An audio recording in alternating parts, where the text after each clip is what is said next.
Have you been following this slow, steady war of attrition? Not in Ukraine, here in America.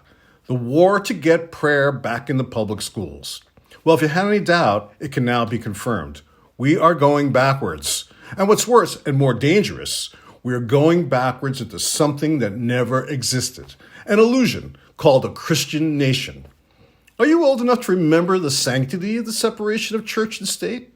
Okay, that was always a lie, but any pretense to that being an aspiration is over too.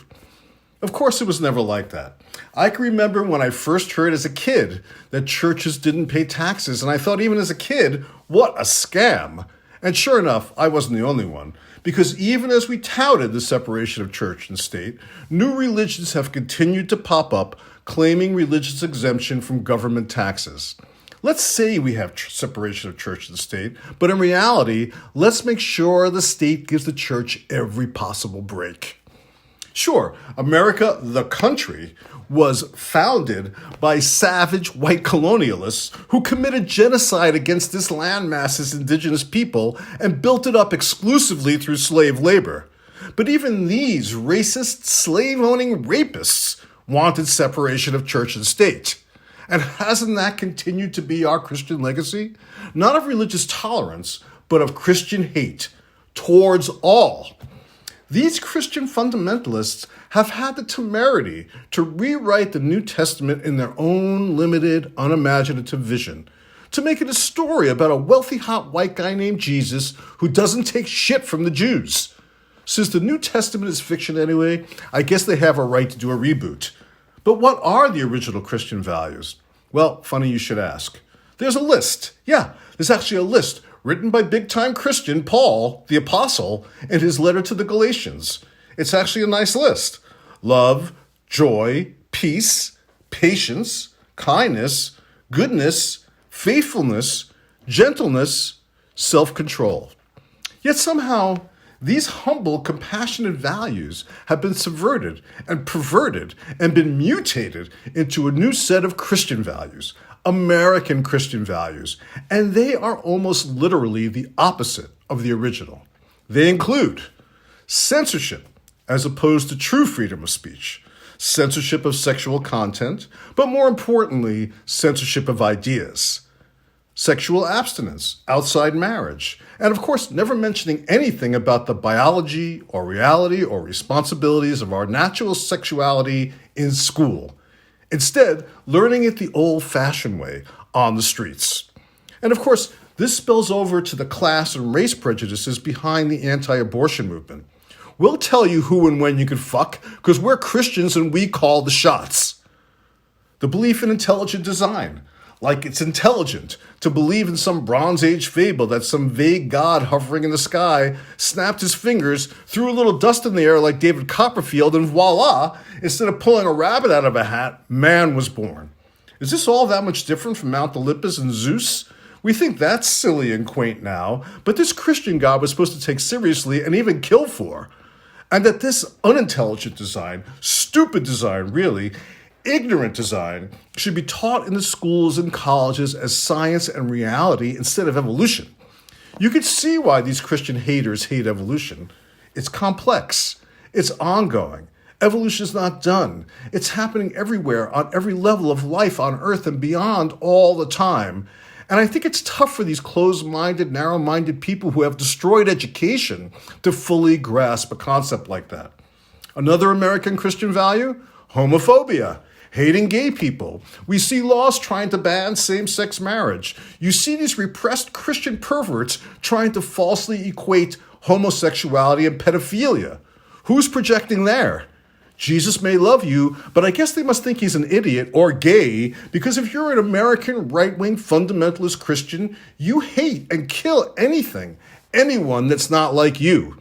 Even though you're in power, you hate and kill anything that you perceive to be a threat to your world order, whatever you perceive it to be.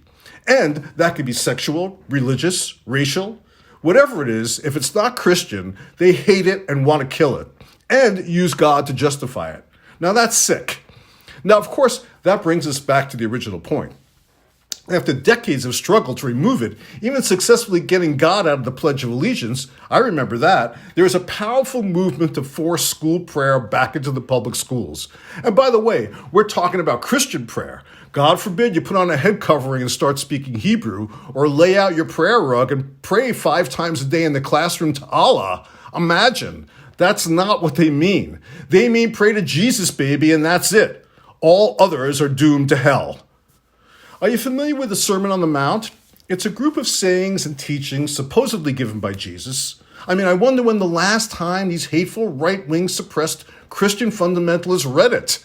Let me quote at least the popular English translation, because that's another thing. Who's doing the translating? Anyway, this is the accepted English version. Blessed are the peacemakers, for they shall be called the children of God. Blessed are they which are persecuted for righteousness' sake, for theirs is the kingdom of heaven. Blessed are ye when men shall revile you and persecute you and shall say all manner of evil against you falsely for my sake. Does that sound like anything Christian fundamentalists believe? Let me make a point here about bigotry. You can't be an anti-Christian bigot in America. This is a fundamental misunderstanding of bigotry. Being anti-Christian in America is more like being anti-Russian in Ukraine. It's being anti the oppressive, destructive, abusive power structure that is prejudiced against and tries to crush all dissent, all that is different. American Christianity's sole agenda is destroying and decimating all minorities in this country, from Jews and Muslims to agnostics and atheists of all colors and genders, and making this a Christian nation. It's that simple. Sadly, this has rendered the idealistic words on the base of the Statue of Liberty not only meaningless, but a mockery of its original intentions and a lie. You would think all these patriotic Christian Americans would be proud of those words. Instead, they've done everything they can to undermine them. Let me remind you what it says. Give me your tired, your poor, your huddled masses yearning to breathe free, the wretched refuse of your teeming shore. Send these, the homeless, tempest-tossed, to me. I lift my lamp beside the golden door. I think if it was written today, it might sound more like this. Get the fuck out of here, you tired, you poor, you huddled masses yearning to be free. Stay together, hold your breath, and turn around and get the fuck out of here. We don't care about you, we don't like you, and we don't want you. Send these homeless tempest-tossed somewhere else, anywhere else. And if you come to my golden door, I will lift my firearm and shoot you and use the stand your ground defense to get away with it.